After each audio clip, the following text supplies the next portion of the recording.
Blake Lively is clearly anxious that her lawsuit might end up dismissed. That is the only way to describe the filing her attorneys made in court last night, just hours after we discussed her motion for treble damages under Section 47.1. Her legal team submitted a new request aimed at blocking Wayfair's recent move.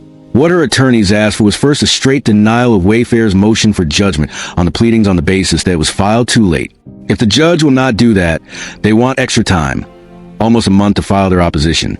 At first glance, the document looks like a complete opposition, but in reality, it is more of a stall request. They emphasize that Ms. Lively is ready to counter every argument from the defense, either at summary judgment or at trial, but accuse Wayfair of waiting nearly 9 months to bring up issues they could have raised from the very beginning. According to her lawyers, hearing those arguments now would only create duplicate filings, waste the court's resources, and dump unnecessary burdens on both Lively and the judge. Her attorneys point out that all of Wayfair's challenges were available from day one. In fact, Wayfair's counsel had already hinted at this type of motion back at the July 30th conference, but waited until the deadline fell on the final day of depositions to file it. They argue this was a strategic choice, made fully aware that Lively's team would be tied up preparing for and conducting depositions that very week. And by the time this motion is fully briefed, the deadline for summary judgment will be days away, making the pleadings motion largely pointless. Their central point is that judgment on the pleadings is a legal challenge, not a factual one, and Wayfair is trying to sneak in factual disputes disguised as legal issues.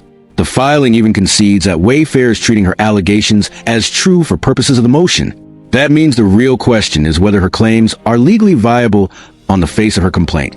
Lively's team calls a motion untimely, but also points out that procedurally a judgment on the pleadings is only allowed after the pleadings are closed. She had to file multiple complaints, the original on December 31st, the first amended on February 18th, and the second amended complaint on July 30th, 2025. Only after that did pleadings technically close.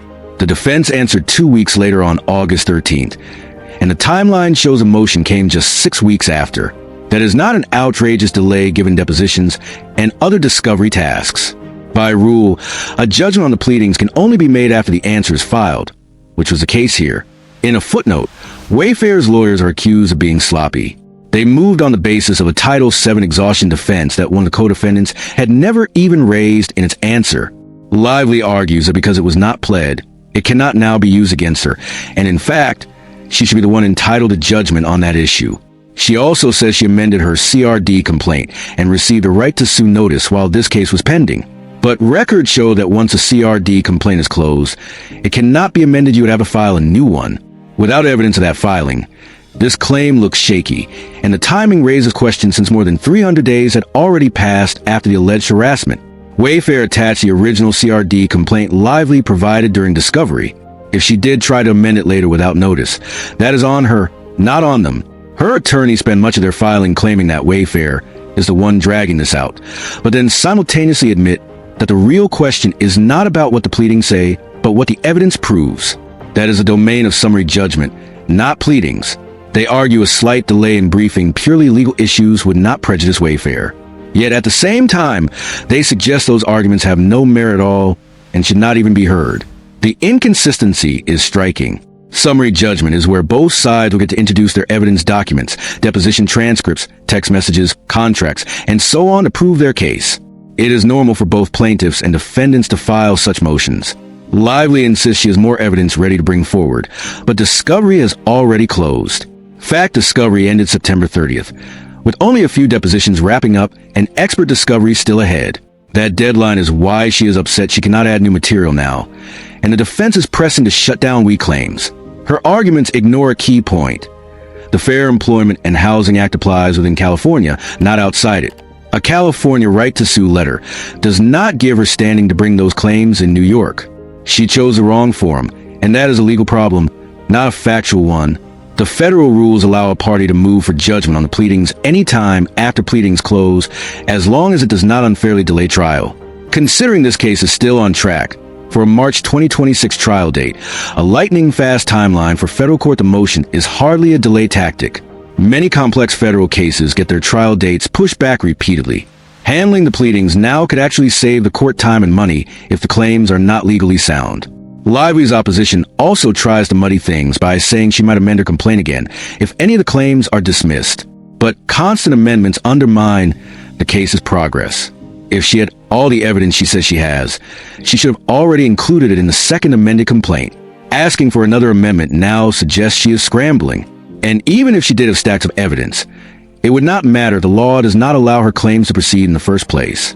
The defense's position is that issues like extraterritorial application of FIHA, defamation privilege, and civil conspiracy are legal questions, not factual ones. Lively says dismissing them now would force her to seek leave to amend with new facts. But again, that just reopens discovery, causing more delays, the very thing she accuses Wayfair of doing. Her team basically admits they cannot win purely on the law, only on evidence, which is not how pleadings work. Meanwhile, Lively keeps pushing the idea that she is the one burdened by deadlines, when in reality she has filed multiple motions herself that force Wayfair to pause and respond. She now claims she will have to scramble to gather evidence while Discovery is still producing new material. But that is how litigation works. Motions and Discovery overlap all the time. Her argument that responding now is unfair does not carry much weight. Ultimately, she is asking the judge to either deny the motion outright as untimely or, failing that, to grant her extra time. If the court sides with Wayfair and dismisses some claims, she wants permission to amend again. That request shows weakness. Retaliation claims in particular require allegations of actual employment retaliation during employment. By August 2024, a contract was over. Without that connection, she cannot legally pursue retaliation. No amount of new evidence can change that. In a development this morning, the judge stepped in. Instead of letting the parties go back and forth with letters, he ordered a live hearing via Microsoft Teams for October 3rd at 2 p.m. He will also provide a public dial-in line, so the press and public can listen. This signals that the judge views the issues as serious, whether Lively exhausted her administrative remedies, whether she can seek damages, and whether retaliation was properly pled. The court is not going to simply deny Wayfair's motion without hearing arguments. Lively's attempt to brush it off as untimely will not succeed. Her lawyers will have to argue it head-on before the judge. As the filings unfold, one thing becomes very clear. The judge is unlikely to simply accept Blake Lively's request to toss out Wayfair's motion without addressing the arguments. The court has a responsibility to weigh legal questions, even if the timing feels inconvenient for one side. That is why the judge scheduled a live hearing, instead of ruling through written submissions alone. The central issue lies in the nature of a Rule 12c motion for judgment on the pleadings. Unlike summary judgment, which requires looking at depositions, documents, and other evidence, a pleadings motion focuses strictly on the legal sufficiency of the claims.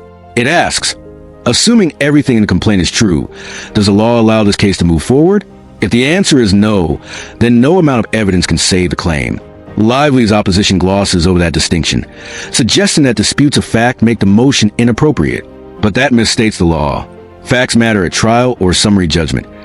Legal sufficiency matters at the pleading stage. Take her retaliation claim as one example. Retaliation requires an adverse employment action while the employee is still employed.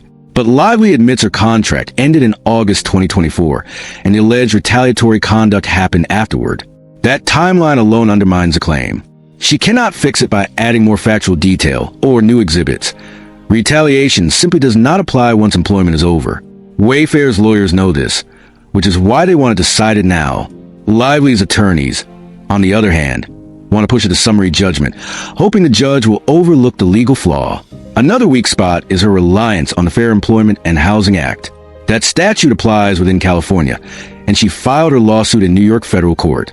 Even with a California right to sue letter, the reach of FIHA does not extend across state lines.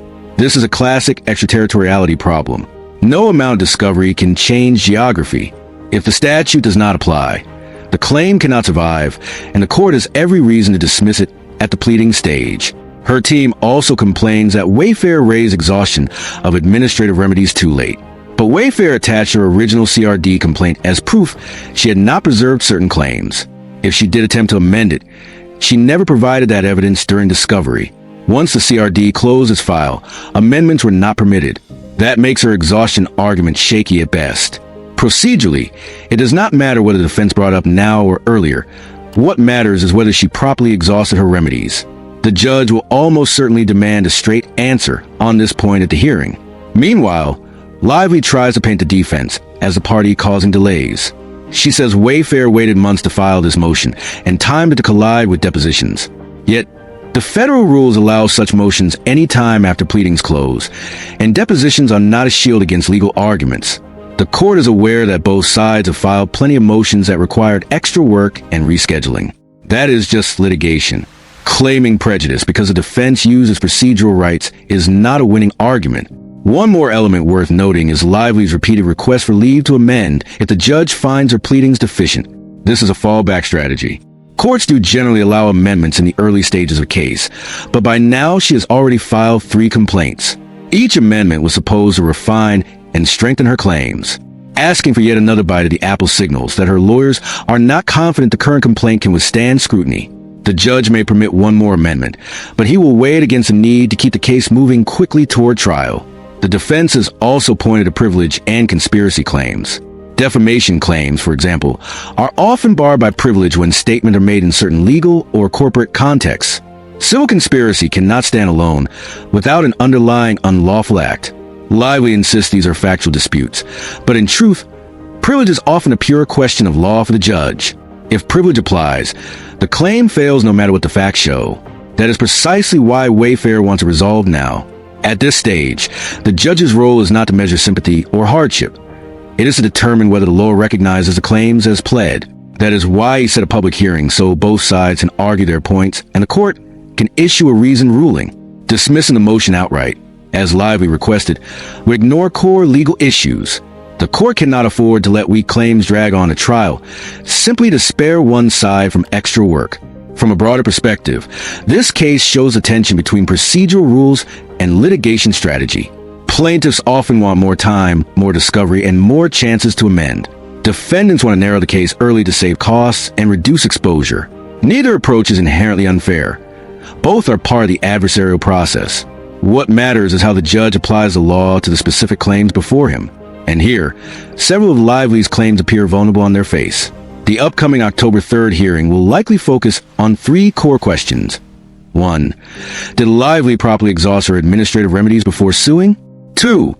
Does FIHA apply extraterritorially to conduct outside California? 3.